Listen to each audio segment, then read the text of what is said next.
welcome back to EE 386. This is going to be the lecture for class number 14. So we're almost through the semester, we're getting a lot closer. We'll have 18 lectures total, and the 18th one will be the entire semester review. So we're getting there, class number 14. Okay, in this lecture, we're going to go over a couple of different things. Some more examples of GC design, Van der Waals nested integration, math flow diagram construction method, and how to build a transfer function given kind of a description of the transfer function. Maybe I give you a couple of zeros and a couple of poles, that kind of thing. There will be a question in the upcoming homework that is similar to the examples we'll go through here. So that'll be useful here. So I'm just going to add the word construction here because that's really what we're doing. Okay, let's start off talking about Van der Waals. Okay, if you recall, we have drawn math flow diagrams using just one method so far. We referred to that method as the phase variable method. Okay, and it included putting all of the derivatives on one side, on the left-hand side, or rather the highest derivative on the left-hand side, and everything else on the right-hand side. And from there, we were able to construct our math flow diagram sort of by working backwards. So Van der Waals is going to work a little differently. The main use for this in this class is going to be the construction of math flow diagrams. The main power of this that we're going to use this for, besides it being a very clean, neat, organized method, is that when you use this case with input derivatives, it makes things very, very easy. Okay, this is an alternate, as I've written here, it's an alternate method of constructing math flow diagrams. Now there are many cases where you can use either Van der Waals, which I will abbreviate as VB, like so, or the phase variable method. There are cases where you can do either, and it is possible to draw cases of systems that have input derivatives using the phase variable method. But the Van der Waals method is very clean, very easy to do, and it's kind of procedural in that way. So it's particularly useful in the cases where we have those input derivatives. Now that we're talking about transfer functions, anytime we have zeros, that is the case for our transfer function block. We have input derivatives in that case. So anytime, say we have a transfer function that looks something like this, I'm just going to give an example.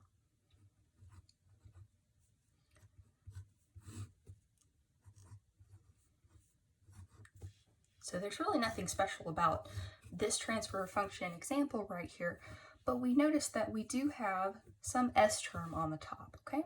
So that's going to imply that we have input derivatives. Okay, how do I know that from just looking at this? Well, we want to think about what is a transfer function. Remember, it is a ratio of output over input. So indeed, G of S represents that ratio. So if I were to take G of S as that ratio, some output over input. Oh, remember, transfer functions, we're in the Laplace domain, so we're over there. And we'll just write out our transfer function just as we have up here. What we can do now is cross multiply and recover that original differential equation. And we can see that we'll have input derivatives. So let's do that real quick.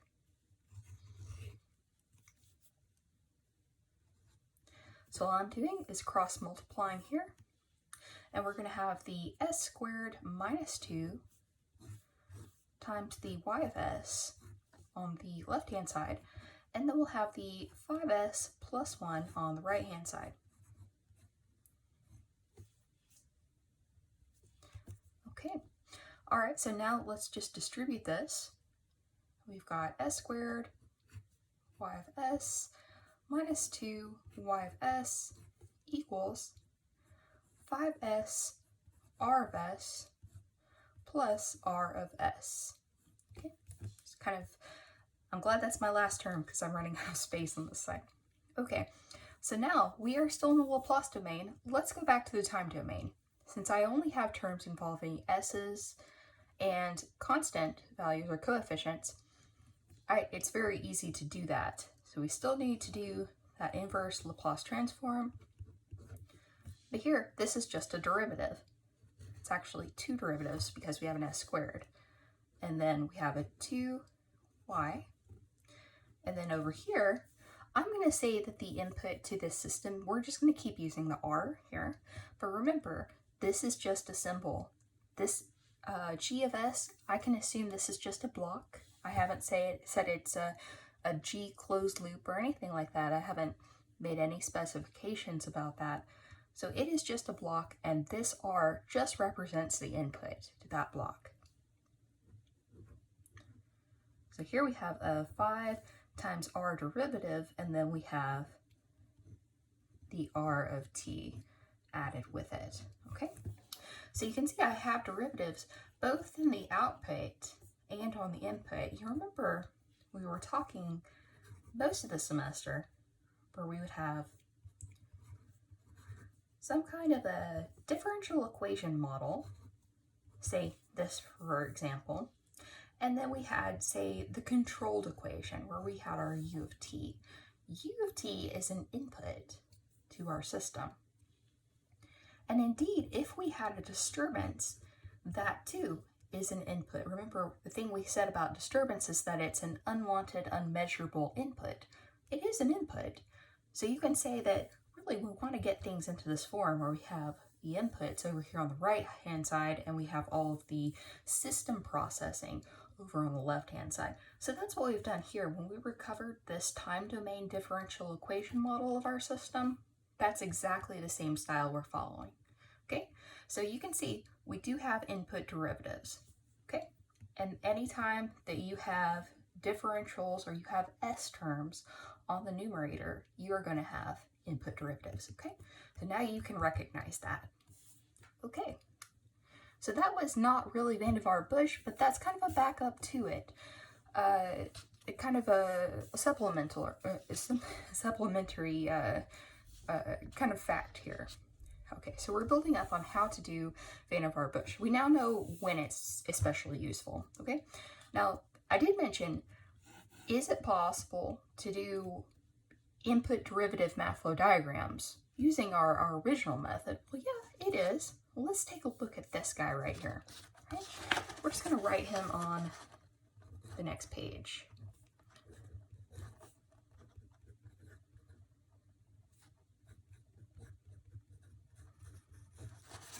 Okay, so now we've got this, and let's go ahead and follow our original technique for phase variable math flow diagrams, and then we'll go into the technique for Van der Bush, and then we can go ahead and compare them. All right, so what we wanted to do was take our system variable and have that be the highest order term, that is, be on the left-hand side. We're doing phase variable right now.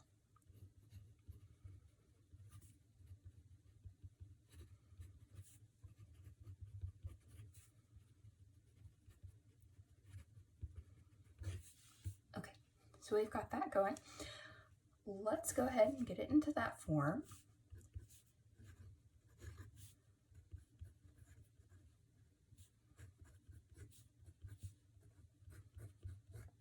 Okay, all right, so now let's go ahead and start with this term, and we'll just go ahead and draw that line right there. We know that we have a y double dot, okay?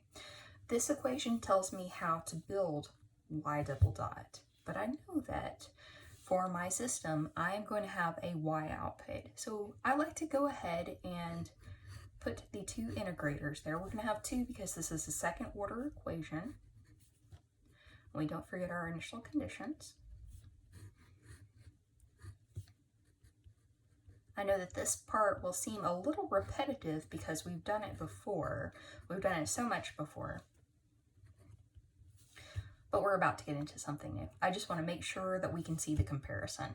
Okay, so now let's go ahead and build the rest of this. We're going to need a summing junction, and then we're going to have these three components. right, so we have 2y, that is our only feedback part. So let's go ahead and put the gain here, just like that. And don't be afraid to put extra arrows. If it helps show where things are going in your diagram, it's all the better. Okay, so now we have 2 remaining pieces. I'm gonna go ahead and put the r of t right here. Okay, the other part is this derivative of r of t. Now I don't want to put a differentiator in here. What I'm going to do is I'm going to say that I am gathering r of t from an integrator. Okay, that means the input to the integrator is going to be this derivative r of t. All right, so now the derivative of r of t is also, and of course we need an initial condition here. This is going to be the one that we can choose possibly since it's an input. And now we're going to have this part come from over here, and we have a gain applied to it. It is a 5. All right, so just like that. So it is possible to draw this. Okay. Now this was a very, very easy, simple example. We have 3 components here, and we only have 1 derivative term that's an input term. And we just have a second order equation. It's not really a big deal, but when we get into a very large equation, it pays off to use Van der Waals. All right, so let's do that method. Now, abbreviate it right here. The first thing that you're going to do, and this is going to be our equation that we'll refer to right up here. We'll just go ahead and rewrite it. Is to get all of the derivatives, not just the highest order term, but all of them, over onto the left-hand side. So we'll write out our steps. All derivatives on the left-hand side.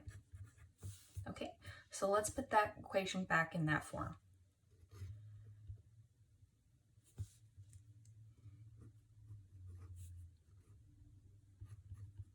Okay, and then this term moves over here because it is not a derivative. Okay, just like so. So we are now ready to proceed. Okay, secondly, what we're going to want to do, so you'll notice that we have 2 different kinds of terms here. They're both derivative, so they both belong on the left-hand side, but we have the y and the r. Previously, we just wanted the system variable on the left-hand side. Okay, let's go ahead and integrate. So we're going to integrate both sides differently. They both have to be integrated because what you do to one side, you have to do to the other. But you are going to integrate each term individually on the left-hand side and integrate the entire group of variables together on the right-hand side. We want to be very careful about this. And I'm pointing this out because every time that I teach this course, I see students do the same mistake, and that is they'll have a derivative or something over here mistakenly, and they'll go ahead and integrate it, or they'll integrate both sides differently but wrongly. So watch really closely.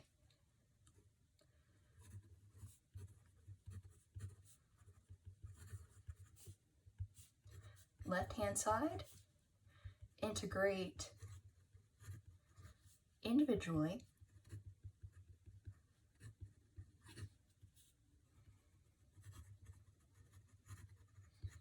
Right-hand side, integrate as a unit. Do not simplify the right-hand side.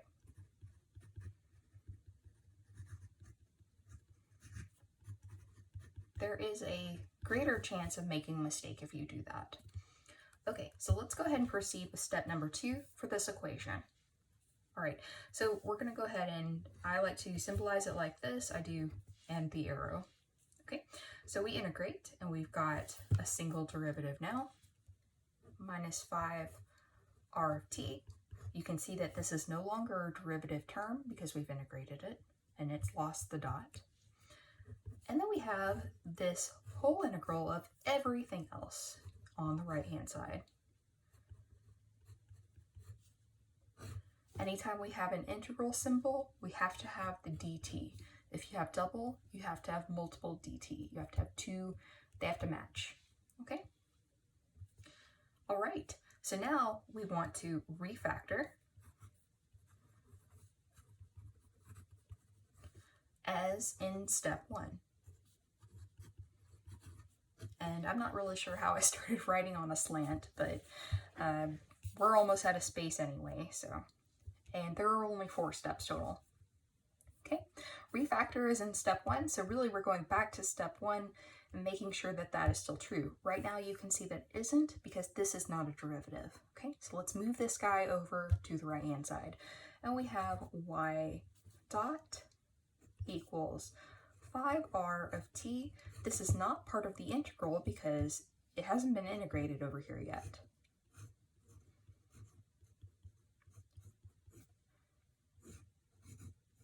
Okay, just like so. Now we go back and we repeat step 2.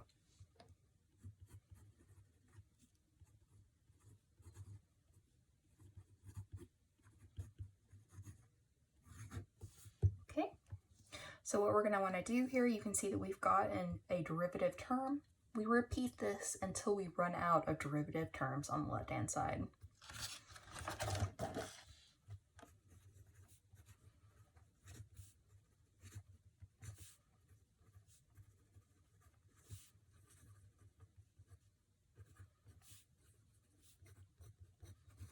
Okay, so if we integrate that same equation, the one that we ended up with right here, we would have y of t equals integral of, and I like to use brackets and parentheses alternating. It helps differentiate the different integrals of the equation.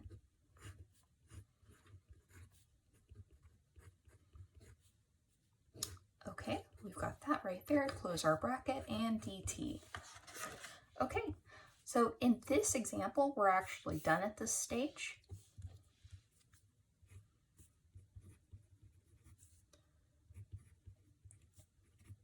So what we've produced here is the nested equation.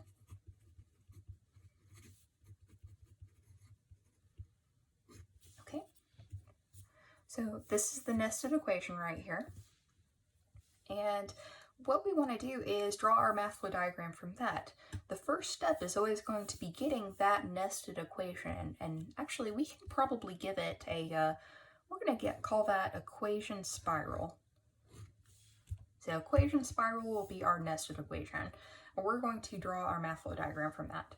We always start our math flow diagram from the left-hand side and moving rightward, and when we draw it, we go the opposite way. So we're kind of doing that right there. All right, so I can draw this right here, and I know that this is y of t.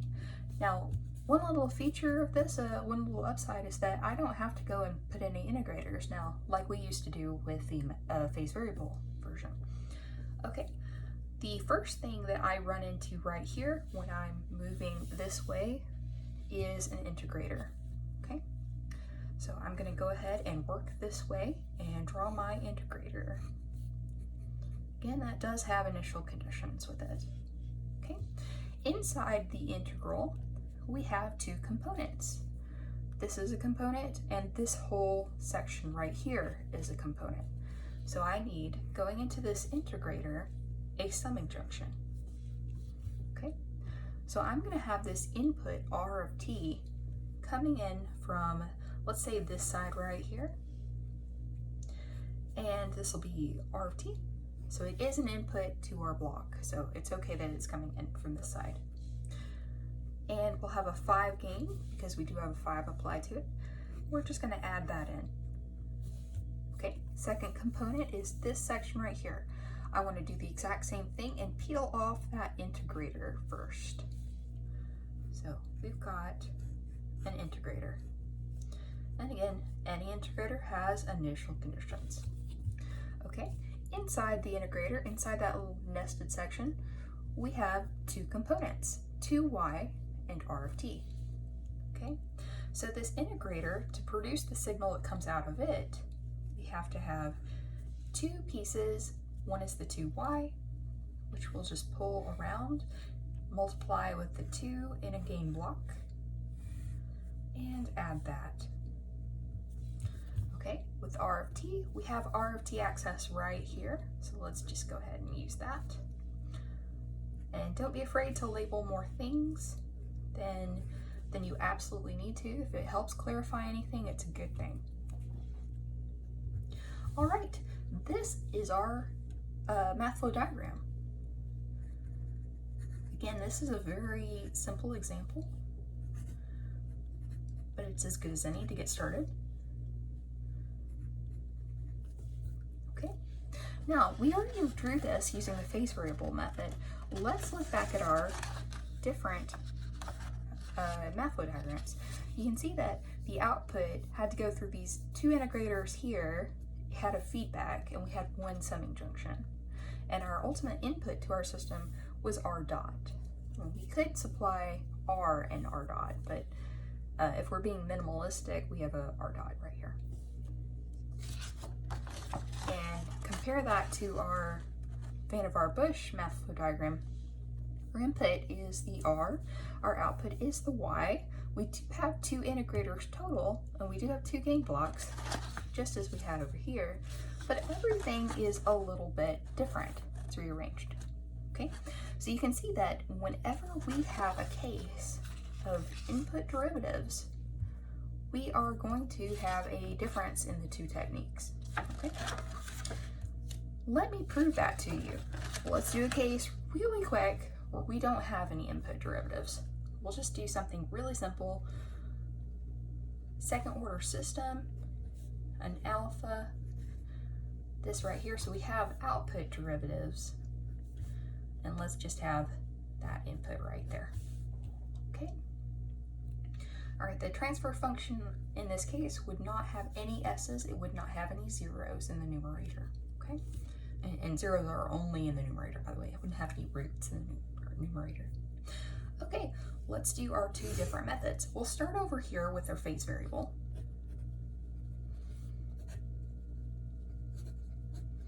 Okay, all I have to do to get this ready is move that middle term over to the right hand side.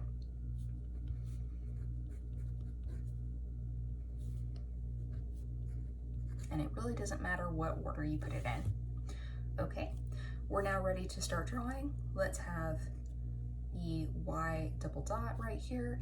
And I know I've got to go through two integrators. Kind of went too far, so I'm gonna make them slim. And we have a y of t. And our y derivative is right there in the middle. Okay, so to produce y double dot, we use this equation. It tells us how to do that. And we need a summing junction, and we have two components that comprise the y double dot. Okay, one is our input, R of d, so that just gets added in. And then we have a alpha multiplier, actually a negative alpha multiplier on the y dot. So let's just draw off of that, and we'll have negative alpha. You can either put negative in the gain block or on the summing junction, either way. As always, they both work. Just pick one and go with that. Don't do both because it cancels out. Here's our completed math flow diagram. It's really small. It's a very simple system. Okay, let's do it with the Vannevar Bush method. Okay, now we're already in the form that we need, all derivatives on the left-hand side, everything else on the right. Okay, so let's go ahead and integrate. We've got y derivative plus alpha y equals integral of r of t dt. Okay, let's move this term over to refactor, and I like to always put it in front of the integrator. That way you have way less risk of accidentally integrating this later. So I would recommend that. Just like that.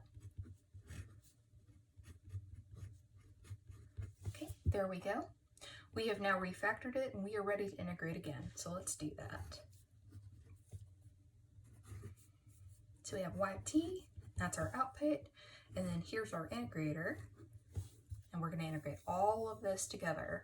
If it's on the right hand side, it's part of a unit that gets integrated together. Okay, negative alpha y of t plus this integral inside r of t dt, and then a dt right here. Make sure you don't go and combine these, okay? Again, don't simplify this, all right? Unless you have like a plus alpha y right here or something like that.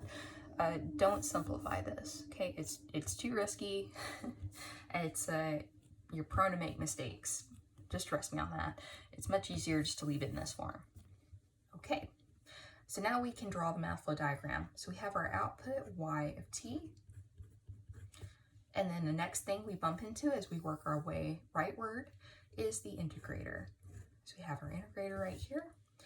Inside that integrator, if we peel away that first layer, we have two components. So I know that I'm going to have a summing junction, and right before I do that, I'm going to go ahead and put the initial conditions in.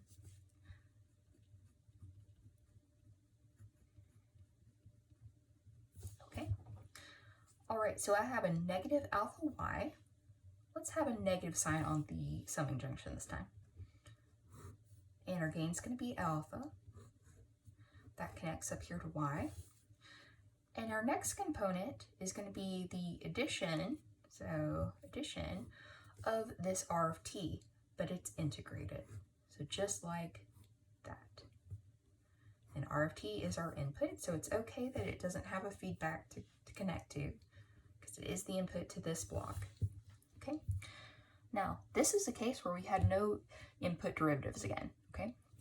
You can notice that these actually came out to be pretty close, but you'll notice that the only difference is really the placement of this outer integrator. Either method could work in this case. There's really no reason that you have to do one or you have to do other, unless of course it's specified in the problem. But you're able to see the similarity, okay?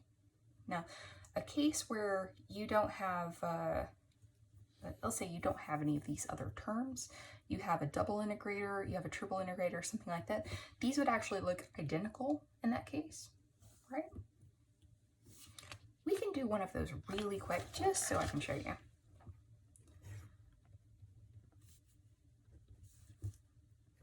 Now we'll use u of t. Okay, this will be our plant block. All right, let's do Vannevar-Bush first because we're already in that form. Actually, we're already in the form for both of them. Okay, so with the Vannevar-Bush method, so what we want to do is integrate. We got a double integral, or double derivative, and then u of t dt. Let's integrate again. There's really nothing we have to do to refactor. U of t dt, and then dt again. And then if we double integrate, I'm sorry, I was looking up here at the dots. If we integrate just one more time, we have y of t, no more derivatives, so we can stop doing our integration steps. We have a triple integral right here of u of t, and we have our dt term, and dt term. Okay, so draw our math flow diagram really quick. We know that y is going to be our output. It's going to come from 3 integrals in a row. Since this is a very simple plant, just like so. And then u of t is going to be our input to our system, so it just comes in the side right here. And then to all of these, we are going to have initial conditions. Okay, now let's do the phase variable method.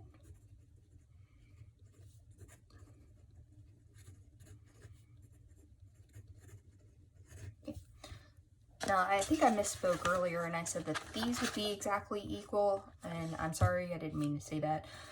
These will be exactly equal, but anytime you have other terms, there is going to be a little bit of a difference here, okay? Well, let me show you that these are actually, you can believe it when you see it, these are actually exactly equal. Okay, so we've got the same form right here. This is where we want to begin. So for the phase variable method, there is no integration needed. But when we draw our math flow diagram, that's the first thing I'm going to need to take care of. I have the triple derivative right here. So I'm going to immediately want to send it through 3 integrators. And then that way I can get my system output, which is the y of t. And I just started way too far over here. But anyway, this is a y of t output. Okay. Now this equation tells me how to produce this y triple dot, and it's actually just connected to u.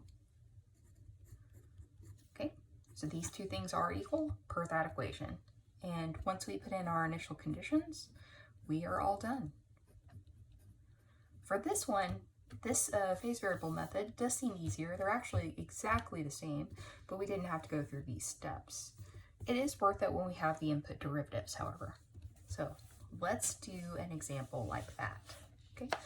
Oh, by the way, before we flip the page, you can see these are exactly the same diagram. So yes, that is right. You can trust me on that now. See, you've seen it with your own eyes. All right, so let's do an example where we have something more involved than what we've been looking at so far.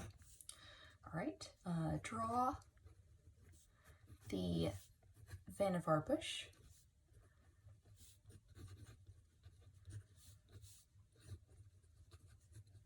Now I might ask this a few different ways.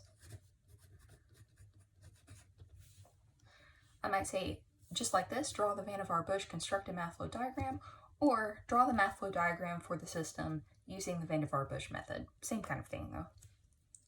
All right, so let's have this GCL of S. So we're gonna have a transfer function, and then we're gonna have to go back to the time domain and, or actually just at least multiply it out so that we can recover that equation.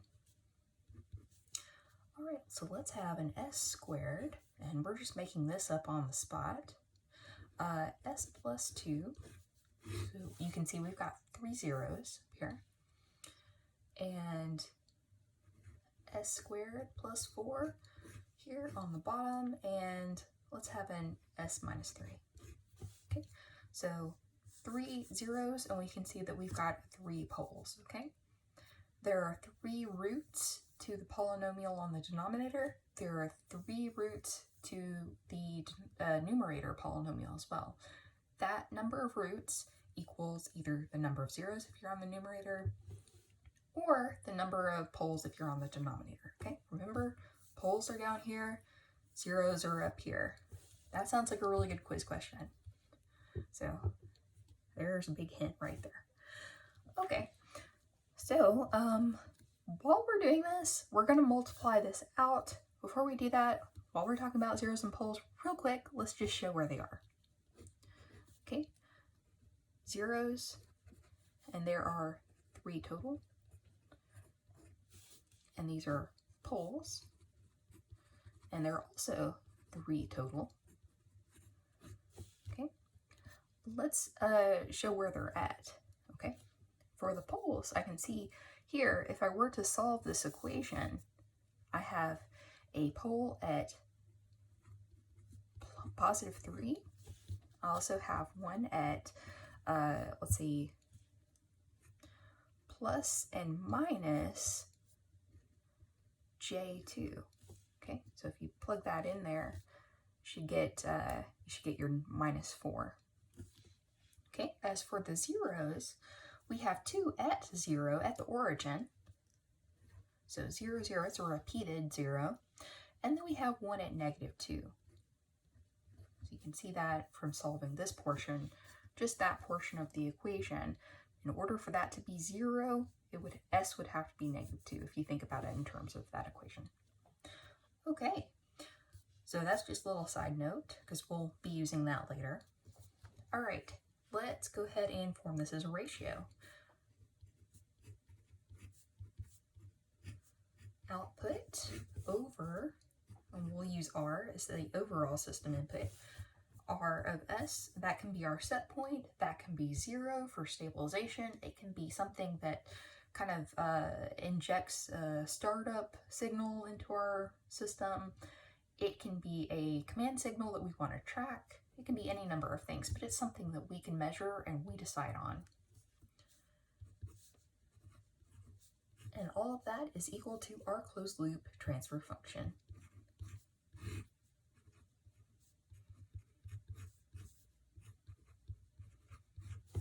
Okay, let's cross multiply this and recover our differential equation. Okay, so we've got s squared plus 4 times s minus 3 times y of s equals s squared s plus 2 times r of s. Okay, so we've got all of that. And now I just want to multiply all of this out. All right, so let's start with this side because there's more of that. So we've got s cubed, and then we've got 4s, we've got minus 3s squared, and then a minus 12. Okay, so we've got all of our terms right there. There's really nothing to combine. We could swap these two to put it in proper order. So in the next line, I'll end up doing that. Okay, let's multiply this side out. We've got s cubed plus 2s squared, and all of that is times r of s.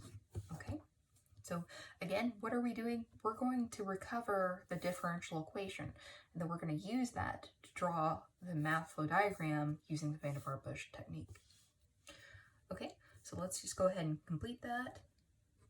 S cubed y of s plus, and I'm going to go ahead and swap these just to have it in the proper form as we descend to powers. Y of s plus 4s y of s minus 12 y of s, and all of that equals s cubed r of s plus 2s squared. Okay, so now let's switch back over to the time domain. So I'm going to do that same thing I do with the integrals, but I'm doing it with inverse Laplace. This is the step I took here. So now I've got y triple dot minus 3, and this is an s squared, so that means that's a y double dot, plus 4, and this is a single s, so we've got a y single dot, minus 12y t. And all of these are really y of t's here, or y derivatives of t's, but the functions of t. And we've got over here on this side r triple dot of t plus 2, and there really should have been an r here, 2r double derivative of t. Okay, now you'll notice if you've taken a math class, which by this time you would have definitely done that, switching from time and Laplace, again, I'm going to say this, we are ignoring initial conditions in this class. They're all a 0. They don't matter at all. If you were in a math class, or a physics class for that matter, you would probably be very strictly showing everything like that, okay? All right, but we are agreeing, we said that up front, that all of our initial conditions here for the Laplace domain to the time domain are 0, okay? That's why I don't have the capital Y of 0 plugged in and such. If you do have initial conditions, of course, you'll want to take care of that step, okay? But just to repeat, just in case you're wondering why we're ignoring that. Okay, so here we are. We're ready to do the Vannevar-Bush technique for math flow diagrams. All right, so let's just do our integrals very nicely. I've started a slant again on this page. And so our first step would be to get all of the derivative terms over on the left-hand side. So let's do that. All derivatives on left-hand side. And then all else on the right-hand side. Okay, so we've got y triple dot minus 3y double dot plus 4y single dot. This term is going to move over to the other side. And then I'm going to pull these two derivative terms over to the left-hand side. And actually, they become negative once they move over.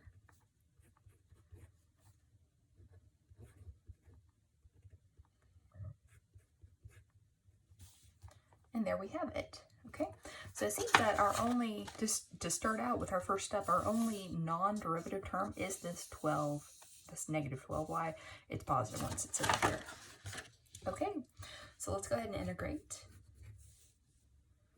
We have a y double dot minus 3, and that's going to be a y single dot now, plus a 4y minus a r double dot minus 2r single dot equals integral of 12y t. Of course, you can put the 12 on the outside, that's fine. Just in front of that integral. Okay, so now we do need to refactor because I see that I have two terms over here that are no longer derivatives. So let's do that.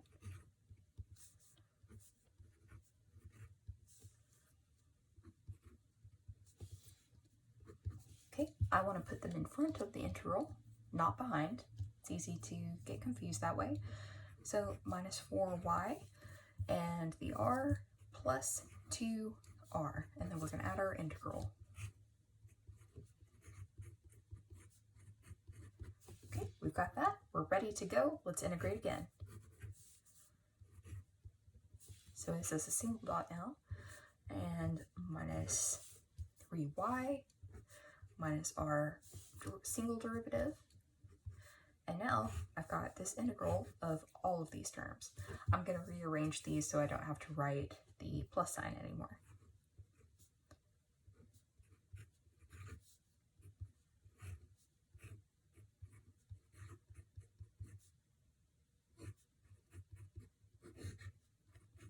It is a good idea to alternate brackets and parentheses, or perhaps like larger parentheses.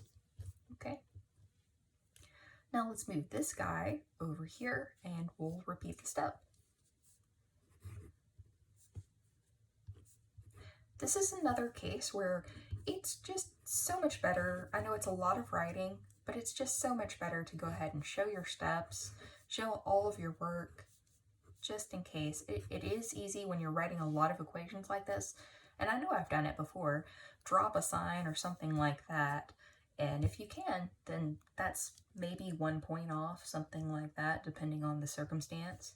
It's far less brutal than getting a whole problem wrong. So always show your work. Things like this where there's a lot of writing. Okay, so we've got all this and we are set to integrate one last time. We should only have to do it one more time because we've got a single dot over here.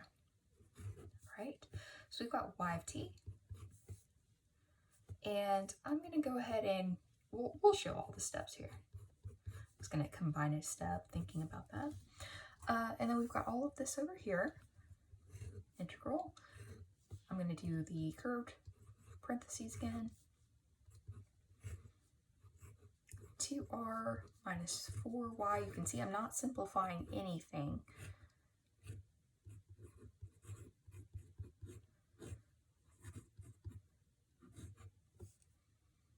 And we have our dt and then our final dt on the outside of this curved brace. Okay, if we were to write this one more time, we're going to move this r of t over in front of this parenthesis. So y of t equals r of t plus, and then the integral, and it's going to be all of this stuff right here. So I'm not going to bother recopying this for time's sake. Okay, so this is going to be our equation. This is our nested equation. So if you were asked to find the nested equation, this is what you would be looking for. Okay, And you might be given a form that's kind of like this already in differential format, or you might be given a transfer function and have to recover this like we just did in this example. All right, so let's draw the math flow diagram now that we've got our equation. Okay, so I'm going to hold this up here. We can start out with our output, y of t, just like so. And then I know that I've got two components. I've got this r of t, but I've got all of this, and this is treated initially as one component. So we just have our summing junction right here, and I'm going to have r of t come in from the top because I think that's going to work out to be a little neater. And I'll just draw it like that. It'll come in from the side, and our input port right here at the top of this summing junction. Okay, our next component will have an integrator. So just like this, it's also added. So here's our integrator, so this guy right here. And we have our initial conditions. Okay, so inside that integrator, if we were to peel that portion away, what we have are two components. Again, we have this 3y, and then we have this integral of stuff. Okay, so we're going to need another summing junction. Okay, all right, so the 3y is very convenient to pull around here in a feedback. So let's go ahead and do that.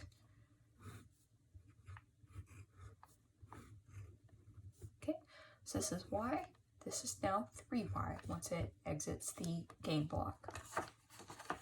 All right, so we've got that, and our next portion, again, it has an integrator.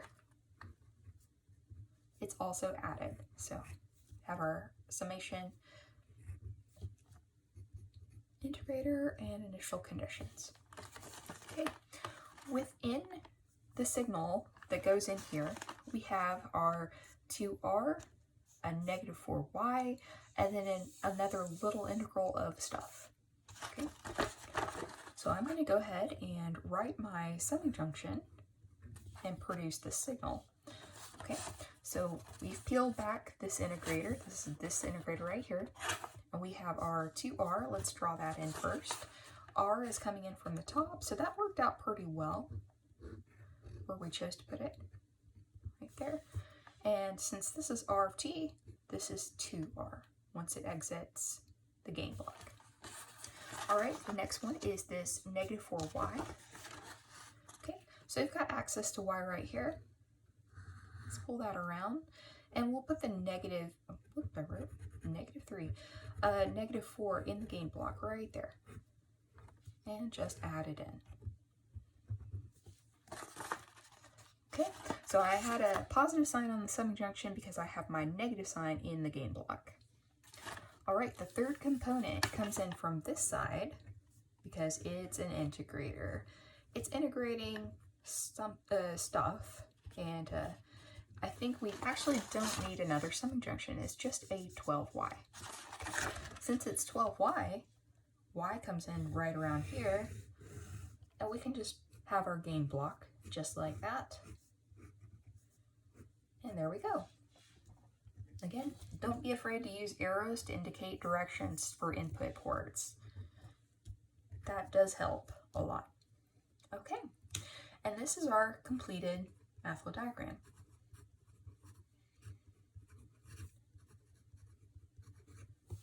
Okay, so this is our input to our block. This is our output to our block, and we actually said that this would be the entire system. So we can assume that for this system, this example, our control is part of this. It's embedded in here. Okay. All right. So that's how we would draw math flow diagrams using Vannevar Bush. There are a few other things that I would like to go over in this lecture. And in particular, we started talking about transfer functions where we had a number of zeros, number of poles. Well, how would you, if somebody said, hey, I have a transfer function, and just somebody up on the street comes up to you and they're like, I have a transfer function and I want you to write it down for me. It would probably be pretty weird, but we're in controls class, so we're going to pretend that's normal. So let's say we'll just make up an example that we have a certain number of zeros at certain specified points, and I want to recover that transfer function.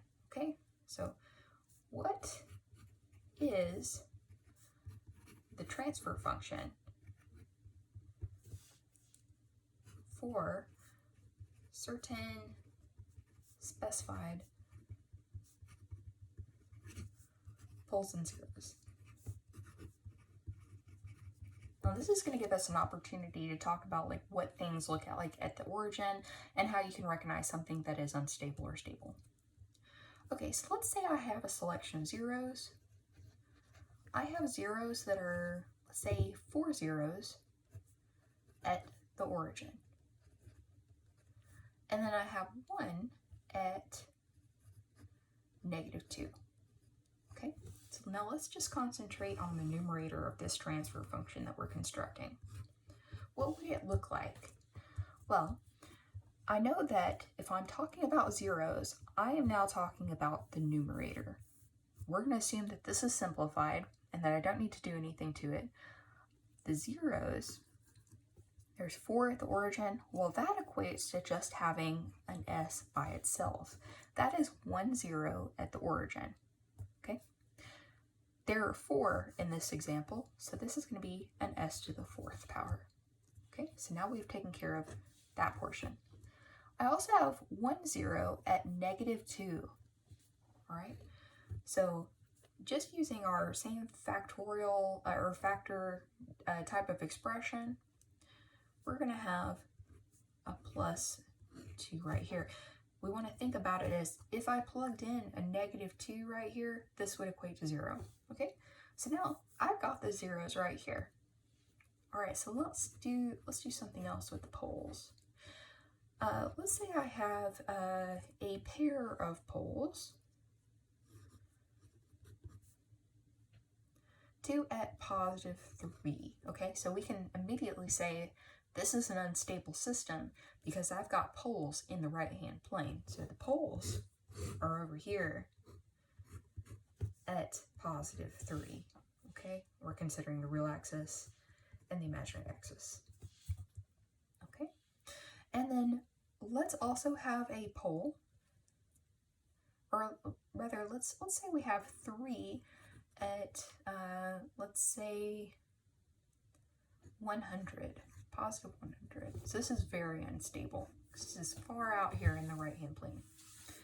Okay, so I've got 3 total at 100. So I'm going to use the same kind of factor look, and we'll first do the +3. So we're going to do s minus 3, and we'll make that squared because there are 2 that are at that point. Okay, I now have 3 poles at this 100, so I do s minus 100, and this is going to be cubed. Okay, all right, so you can go back and check. I've got 4 zeros at the origin. I've got 1 0 at -2 right here. 2 poles at +3, so I've got 2 total here, and then 3 at +100. Okay, so we have now recovered that transfer function just from a description of the poles and zeros. Okay, all right, since we have this out, it's a really convenient time to point out a little bit about cancellation. I know we talked about this before, but we want to make sure absolutely when is it okay to cancel poles and zeros. Okay, all right, so you want to kind of be have like a healthy fear of doing this. Okay, you want to make sure that you're not doing it in a case where you're going to hide instability. Okay, so now if say I had a 0 that was out here also at +3, I would not want to cancel that because that would hide some of the instability. A pole in the right-hand plane is something I want to see. I want to know about that because it makes my whole plant, makes my whole system unstable. Okay, and these guys down here, the poles, they do that. They tell you if it's stable or unstable. Okay, as long as we're talking about the entire transfer function, the entire system, that is. Otherwise, we have to say, well, this is an unstable plant, or this is an unstable controller, things like that, okay? Great. But if we're talking about system stability, we have to talk about the closed loop, okay? Unless we're drawing root locus. We'll do that next time. But yeah, so when is it okay to cancel poles and zeros? When the poles and zeros are not within the right-hand plane, okay? Also don't cancel 0.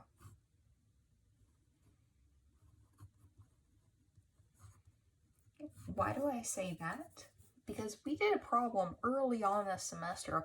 We weren't even talking about transfer functions, but if we had roots, and that would be poles of our system, if we look back at that, at the origin, barring the fact that we have trivial initial conditions, we're going to have an unstable situation, okay? And if you look back at that example, we found that our general solution, our y of t plot, would do something like either stay at a constant, or it would ramp up, or it would have a kind of quadratic look to it, or it might have some kind of a cubic, quartic, quintic, just the different orders that we had, how many roots we had at the origin in that case, okay? All right, so don't cancel at the origin, and don't cancel anything in the right-hand plane, okay? Beyond that, if it makes your life better, it makes it more convenient, you're free to do it, okay? Because it won't hide this instability from you. Okay. So now we've talked about going from the Laplace domain to the time domain and kind of back again. We've talked about the number of poles, number of zeros, cancellation. I want to go ahead and repeat just a little bit, pointing out the homeopathic side. Okay, we had talked about this before, and you have selected papers from Dr. Johnson that you can look into if you like. So I want to give you an example, just like write it out on paper, of what one might look like, a homeopathic system. Okay, so knowing what we've talked about with poles and zeros before, poles on the denominator, let's say that we have, we'll just have 2 of them. So just like that. Okay, now no matter what this is on the numerator, is this a stable or unstable system? You just answer silently there. It is unstable, okay? We know that because we have 2 poles over here at +4. All right, and as we go, just a little prep for next class, when we start talking about root locus, poles are going to be x's, and zeros, when we have them, they are going to be circles. Okay, so that's how we're going to differentiate them on our complex book. Okay, let's have some kind of zero just so we can fill it out here. Really doesn't matter what it is. Let's go ahead and just put it at the origin. All right, so there's our 0 plotted. Okay, so this is an example. If it works and it's implemented and it does stabilize a system, this is a homeopathic control. It is itself unstable.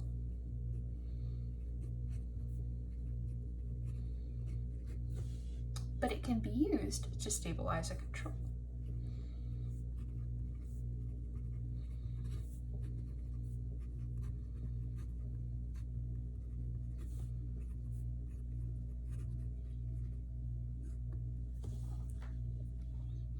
Okay, all right, so there we go.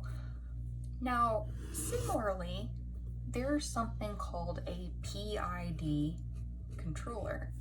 Now, you'll know more about that if you take a course in classical control design, But essentially, this stands for, it's something good to mention while we're talking about all of this, it stands for proportional integral derivative. Now, if you think about it, think back when we were talking about the aerodynamics, okay? Quite often, we would have a control, u of t, that perhaps had k1 integral of e of t dt, so it had an integral portion, and I'm doing this out of order, but that's fine. K2, an e of t, so it had a proportional part, and then a K3 e derivative of t. So it had a derivative part as well. So we might have had some extra terms in here, something to cancel out a set point, those extra terms, or something to compensate for a higher order disturbance, something like that. So I had more integrals and such. But essentially, that is what we were designing. We had the p portion, and I wish I'd written this in a corresponding order, but we haven't but essentially this is exactly what we did: proportional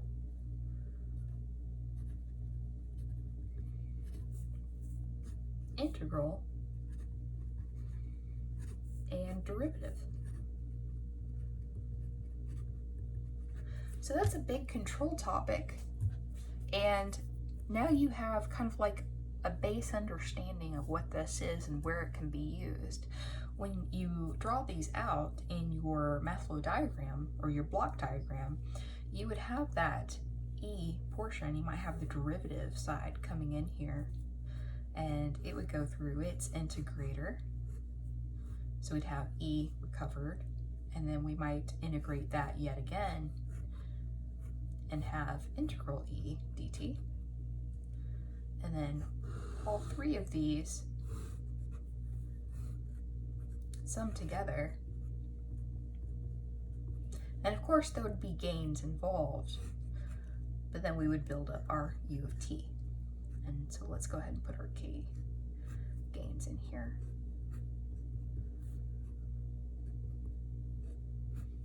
Okay. Just while we're on the topic, it's very convenient to talk about that. Okay.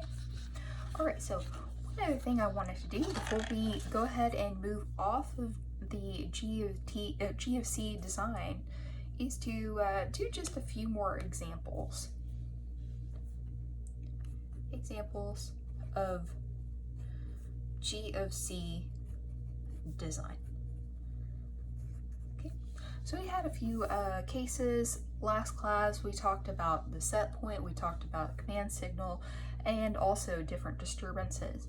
So one thing that we needed to talk about for that, and we reviewed it a little bit, was the concept of the free S.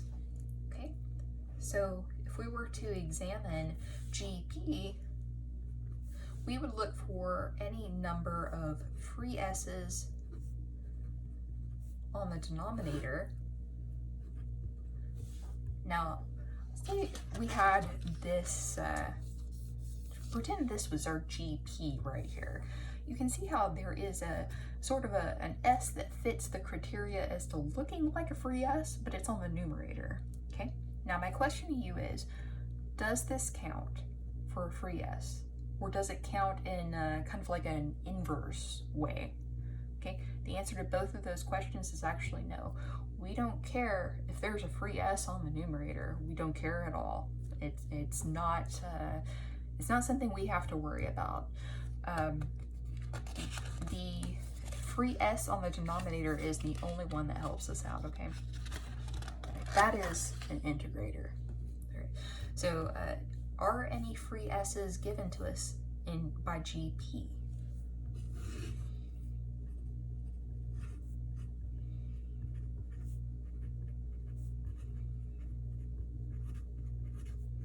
If yes, then we don't have to put them in our GC design.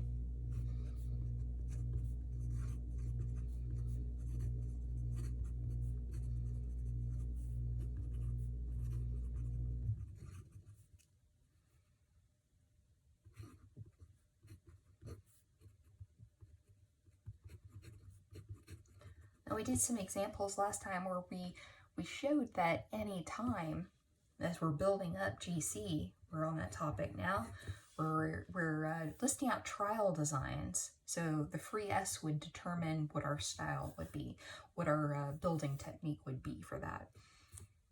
If we were to put something on the denominator, be it a free S, be it another term like we're stepping up the complexity, then in that case, we would be increasing the system order of what we have to solve for. So remember that equation, QCL, and we derived that a few classes ago. For the standard configuration, we know this pretty well.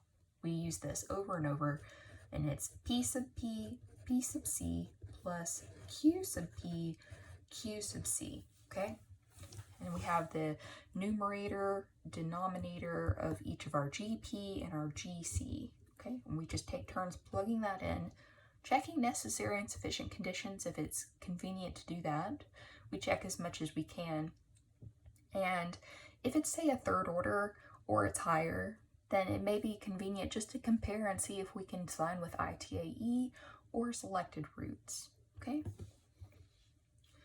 All right, so recognizing how many free S's you need, how many free S's are given to you designed to your trial pattern.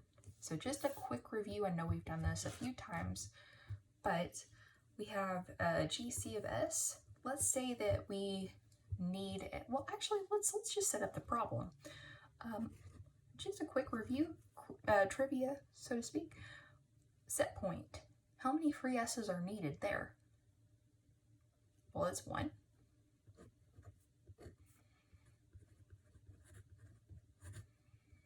Okay, how about YC?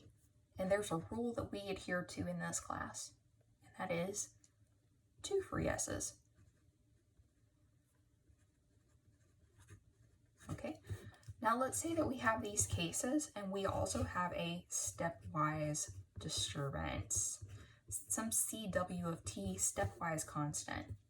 Okay, all right, how many on its own would this need? And that would be just 1. Okay, you can think about deriving this.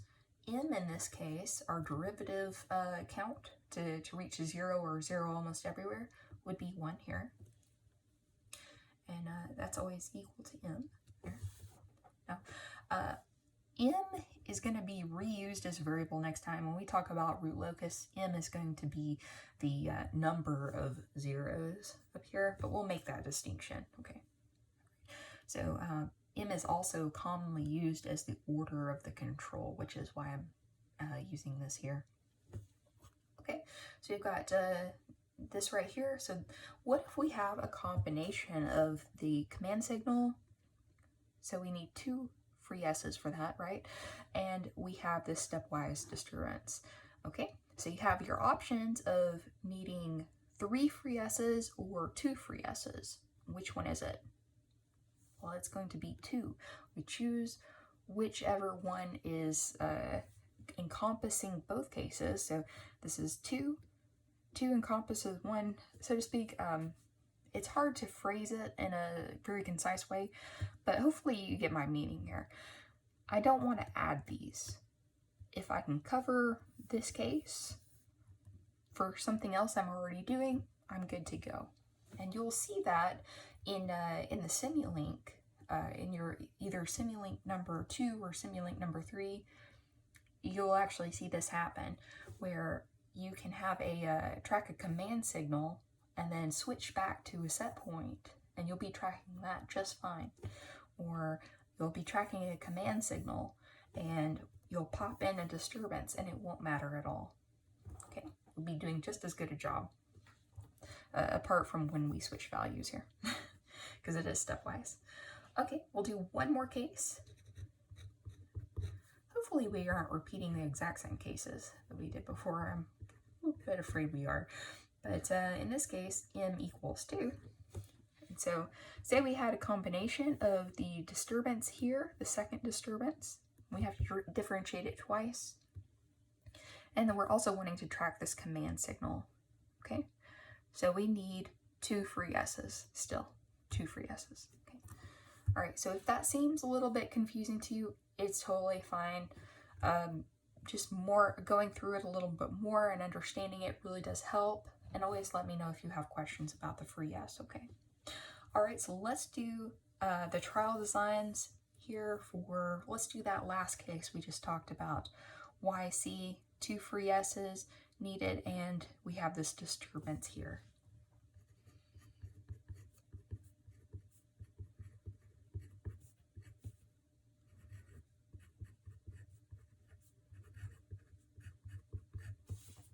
Okay. All right, so we're going to list out the trial designs. We'll do the first 4, right? So in this case, I'm going to need 2 free S's. I'm going to pretend that I have none provided to me by GP. So we go and we check GP, and there are no free S's provided. That means that I'm going to have to design for both free S's in my trial designs.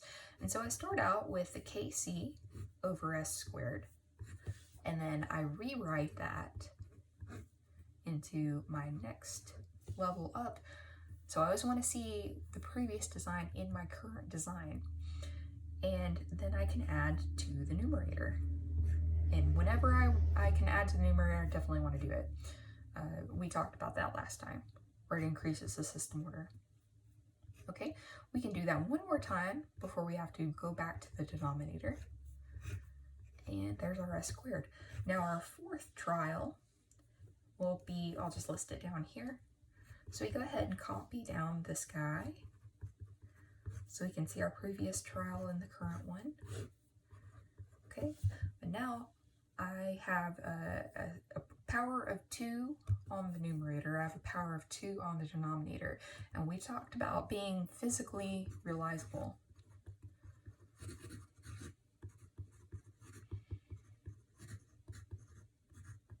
What does that mean? That means I can actually go and build it, not just in Simulink, because Simulink will let you do some things that are not real, or, well, they're more components than they are of the entire design. It also lets you do some experimental things, okay? So in this case, we have to have order M, which is the order of the numerator, to be less than or equal to N, which is the order of the denominator. So for that reason, we can add to the denominator only for our next step up. Now beyond this, if we were to do the 5th trial, we would add 1 more to the numerator, okay?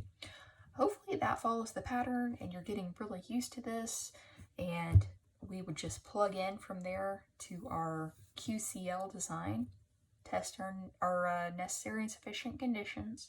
We're really good at testing those by now. And figure out if this design works or not. If we can satisfy necessary sufficient conditions by our choices of our gains, then we're good to go. If it's too hard to pick those values, we can try something like ITAE or producing a model equation with selected roots. Okay? All right. Well, we're going to go ahead and end this one here, and then next time we're going to be talking about root locus, and that's really fun. People really like that one. You get to draw lots of fun plots and go through the testing rules. So I'll see you next time.